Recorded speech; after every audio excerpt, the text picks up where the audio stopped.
Hi friends, आज की इस वीडियो में बात करेंगे कि आप एमएसएमई रजिस्ट्रेशन कैसे कर सकते हैं। एमएसएमई रजिस्ट्रेशन जिसे हम उद्यम आधार रजिस्ट्रेशन भी बोलते हैं, उद्योग आधार रजिस्ट्रेशन भी बोलते हैं और उद्यम रजिस्ट्रेशन भी बोलते हैं। ये सारी चीज़ें एक ही होती हैं।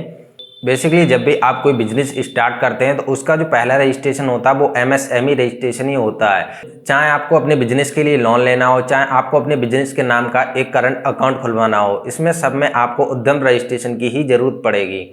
तो आज की इस वीडियो में मैं आपको उद्यम रजिस्ट्रेशन से लेकर उसके सर्टिफिकेट प्रिंट तक की पूरी प्रोसेस बताऊंगा। डॉक्यूमेंट की बात करें तो इसमें केवल आपको एप्लीकेंट का एक आधार कार्ड चाहिए, एप्लीकेंट का पैन कार्ड चाहिए और एप्लीकेंट का बैंक की पासबुक चाहिए। इन्हीं 3 डॉक्यूमेंट्स के साथ आप उद्यम रजिस्ट्रेशन के लिए ऑनलाइन अप्लाई कर सकते हैं। तो चलिए अब चलते हैं डेस्कटॉप की स्क्रीन पर और अपने ऑनलाइन की प्रोसेस को सीखते हैं। तो उद्यम रजिस्ट्रेशन करने के लिए वीडियो को डिस्क्रिप्शन में आपको एक लिंक मिलेगा, वहाँ पर जब आप जाएंगे तो इस वेबसाइट पर आने के बाद यहाँ पर आपको क्लिक करना है और डायरेक्टली आप इस वेबसाइट पर आ जाएंगे। उसके बाद यहाँ पर for new entrepreneur who are not registered yet, इस पर आपको क्लिक करना है। क्लिक करने के बाद यहाँ पर कुछ इस तरीके की विंडो आ जाएगी। इसमें आपको यानी जिसका भी आप अप्लाई कर रहे हैं उनका आधार नंबर और आधार के अकॉर्डिंग उनका नाम यहाँ पर दर्ज कर देना है। नीचे डिक्लेरेशन को आपको सिलेक्ट करना है और वैलिडेट पर क्लिक कर देना है। वैलिडेट पर क्लिक करने के बाद आपके आधार में रजिस्टर्ड मोबाइल नंबर पर एक OTP जाएगा। 6 डिजिट का OTP यहाँ पर दर्ज करेंगे और नीचे वैलिडेट पर क्लिक कर देंगे। उसके बाद यहाँ पर आपको संगठन के प्रकार में अगर आप अकेले बिजनेस कर रहे हैं तो प्रोपराइटर यानी एकल स्वामित्व को सिलेक्ट करेंगे, पार्टनरशिप में है तो उसे सिलेक्ट करेंगे, अदर कोई होता है तो उसे भी यहाँ पर आप सिलेक्ट कर सकते हैं। उसके बाद यहाँ पर आपको अपना पैन कार्ड नंबर दर्ज करना है और पैन वैलिडेट पर क्लिक कर देना है। पैन कार्ड वैलिडेट होने के बाद यहाँ पर आपका बाकी फॉर्म ओपन होकर आ जाएगा। अगर यहाँ पर आपका पैन कार्ड ऑलरेडी रजिस्टर्ड बता रहा है तो आपका उद्यम रजिस्ट्रेशन ऑलरेडी हो चुका है। आप ऊपर यहाँ पर प्रिंट एंड वेरीफाई पर जाकर अपने रजिस्ट्रेशन नंबर को फॉरगेट करके पुराना वाला ही उद्यम जो है डाउनलोड कर सकते हैं। उसमें कुछ चाहें तो करेक्शन भी कर सकते हैं। अब यहाँ पर आपको थोड़ा सा नीचे स्क्रॉल करना है और यहाँ पर आपको अपना मोबाइल नंबर और अपनी ईमेल आईडी को दर्ज कर देना है। अपनी सोशल कैटेगरी को यहाँ पर सिलेक्ट करेंगे, अपने जेंडर को सिलेक्ट करेंगे, दिव्यांग है या नहीं है उसे सिलेक्ट करेंगे। थोड़ा सा नीचे स्क्रॉल करेंगे, उसके बाद उद्यम का नाम पूछा जाएगा। उद्यम के नाम में आपका चाहे कोई बिजनेस है या फिर आपकी दुकान है, जो भी है जिस नाम से भी है वो नाम यहाँ पर आपको दर्ज करना है। यहाँ पर आपको अपने बिजनेस का नाम दर्ज कर देना है। सेम यहाँ पर आपसे यूनिट नेम पूछा जाएगा तो सेम को यहाँ यूनिट नेम में भी टाइप कर देंगे और उसके बाद ऐड यूनिट पर क्लिक करेंगे। ऐड यूनिट पर क्लिक करने के बाद जो यूनिट आपने ऐड की है आप यहाँ पर देख सकते हैं वो आ जाएगी। अगर आपके एक से ज़्यादा शॉप्स चल रही हैं आपके ही नाम से तो यहाँ पर दूसरे यूनिट को भी आप ऐड कर सकते हैं। मान लीजिए आपकी दूसरी दुकान है, आपकी है और किसी दूसरे नाम से चल रही है सेम बिजनेस, तो यहाँ पर आप दूसरी यूनिट को भी ऐड कर सकते हैं। दोनों का एड्रेस आपको अलग अलग भरना होता है। तो फिलहाल हमारी एक ही दुकान है तो इसे ऐड यूनिट पर हमने क्लिक किया तो हमें इसका एड्रेस भरना होगा। तो सबसे पहले हमें इकाई का नाम सेलेक्ट करना है। अगर हम यहाँ पर एक से ज़्यादा नाम दर्ज करते हैं तो वो लिस्ट हमें दिखाई देगी। फिलहाल हमने एक ही किया है तो वो ही आ जाएगी, जय माँ लक्ष्मी ट्रेडर्स। इस पर सिलेक्ट करना है और उसके बाद जो भी आपके बिजनेस का एड्रेस होता है वो यहाँ पर आपको दर्ज कर देना है। सबसे पहले यहाँ पर आपको अपना ब्लॉक नंबर, अपनी बिल्डिंग का नाम, ग्राम या फिर शहर का नाम भरेंगे। उसके बाद अपना ब्लॉक भरेंगे, उसके बाद सिटी का नाम, पिन कोड और अपने स्टेट और डिस्ट्रिक्ट को सिलेक्ट करेंगे और ऐड प्लांट पर क्लिक कर देंगे। ऐड प्लांट पर जैसे ही क्लिक करेंगे तो यहाँ पर हमारा जो एक प्लांट है उसका नाम और एड्रेस सक्सेसफुली ऐड हो चुका है। सेम तरीके से अगर आपका दूसरी यूनिट भी होती है तो उसे भी आप ऐड कर सकते हैं। अब आपका ऑफिस एड्रेस पूछा जाएगा। ऐसा हो सकता है आपका बिजनेस किसी दूसरी जगह चल रहा हो और आपका जो ऑफिस एड्रेस है वो दूसरी जगह हो। तो यहाँ पर अगर आपका दूसरी जगह एड्रेस होता है तो उस ऑफिस एड्रेस को यहाँ पर दर्ज करेंगे। अगर सेम है तो सेम एड्रेस को ही यहाँ पर आपको दर्ज कर देना है। एड्रेस दर्ज करने के बाद यहाँ पर आपको लैटिट्यूड और लॉन्गिट्यूड को सिलेक्ट करना है। वो आपको मैप में से सिलेक्ट करना होगा। तो यहाँ पर देख सकते हैं गेट लैटिट्यूड, इस पर आपको क्लिक करना है। क्लिक करने के बाद यहाँ पर गूगल मैप ओपन होकर आ जाएगा। अब इस गूगल मैप में आपको अपनी लोकेशन सर्च करनी है। तो यहाँ पर देख सकते हैं एक इमेज का ऑप्शन आएगा, दूसरा सैटेलाइट का ऑप्शन आएगा। तो अगर आप इमेज में समझने में सफल रहते हैं तो इमेज के हिसाब से कर सकते हैं।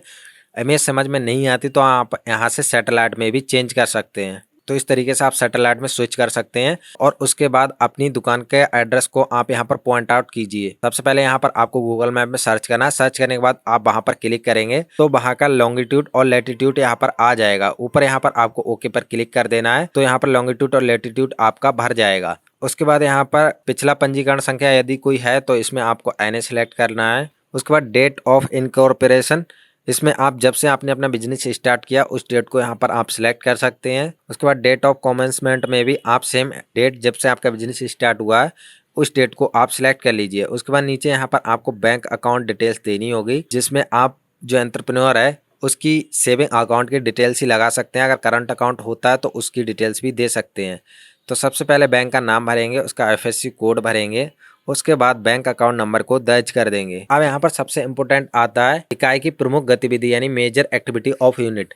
आप कोई मैन्युफैक्चरिंग यानी कोई प्रोडक्ट को बना रहे हैं या फिर आप कोई सर्विस दे रहे हैं तो वो यहाँ पर आपको सिलेक्ट करना है। अगर आप कोई प्रोडक्ट का निर्माण कर रहे हैं तो यहाँ पर आपको मैन्युफैक्चरिंग को सिलेक्ट करना है। अगर आप कोई प्रोडक्ट को बना नहीं रहे हैं, केवल आप दूसरी जगह से लाकर बेच रहे हैं, तब भी आपको सर्विस सिलेक्ट करना है। या फिर आप कोई सर्विस का कार्य करते हैं तब तो आपको सर्विस सिलेक्ट ही करना है।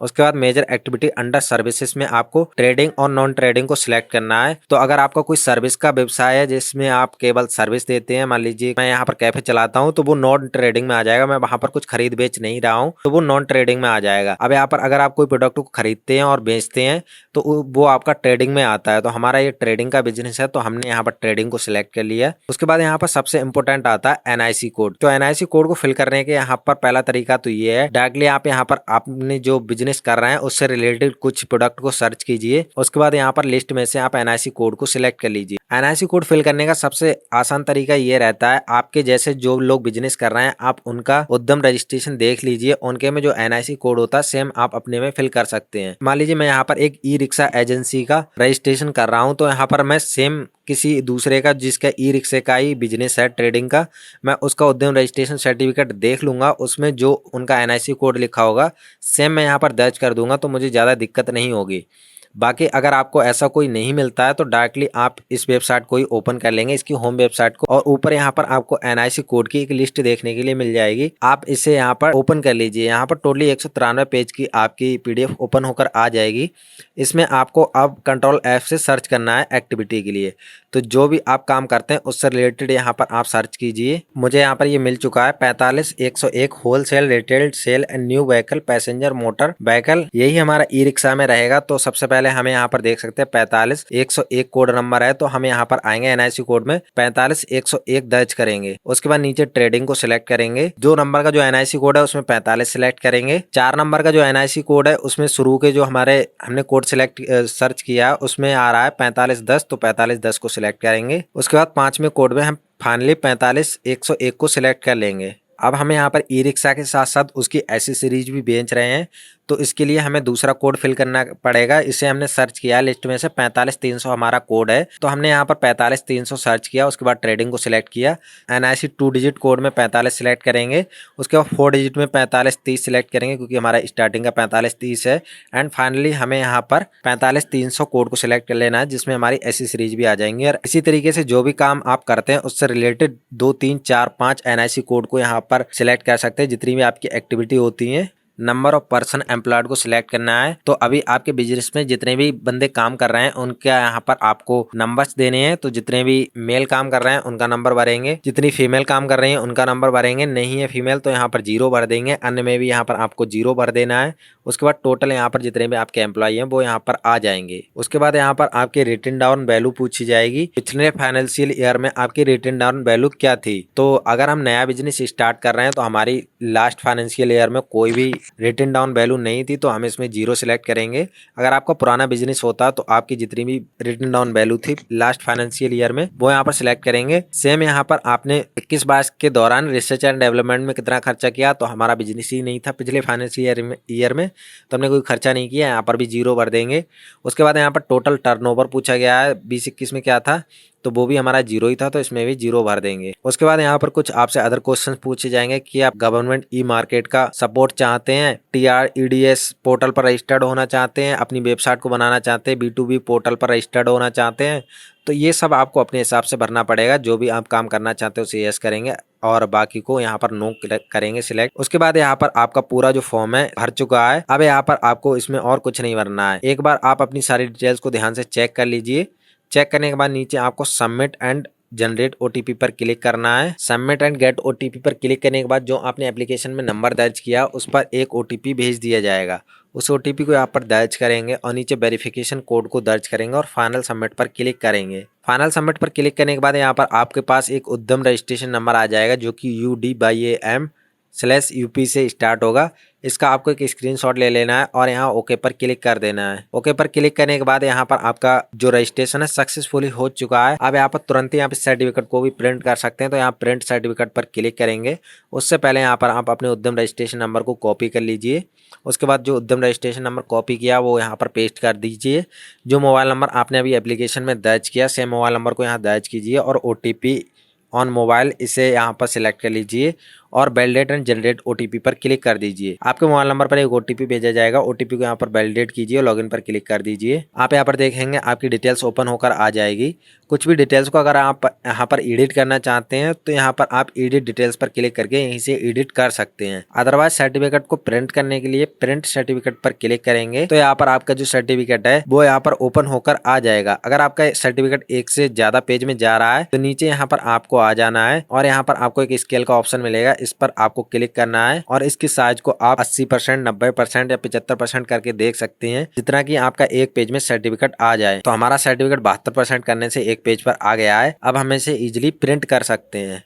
ये पूरी प्रोसेस थी। इस तरीके से आप MSME या कह लीजिए उद्यम आधार रजिस्ट्रेशन कर सकते हैं। रजिस्ट्रेशन करने के बाद तुरंत ही आप अपने सर्टिफिकेट को प्रिंट भी कर सकते हैं। कुछ भी डिटेल्स में दिक्कत होती है तो डिटेल्स को भी वहीं पर एडिट कर सकते हैं। आई होप आपको वीडियो में बताई जानकारी काफ़ी हेल्पफुल रही होगी। वीडियो से रिलेटेड या फिर MSME रजिस्ट्रेशन से रिलेटेड कोई भी क्वेश्चन के लिए आप नीचे कमेंट कर सकते हैं। इस वीडियो में फिलहाल इतना ही। अगर आपको हमारी वीडियो पसंद आए तो वीडियो को लाइक करें। ऐसी और वीडियोस देखने के लिए आप हमारे चैनल को सब्सक्राइब करना ना भूलें। मिलते हैं आपसे ऐसी किसी नेक्स्ट वीडियो में।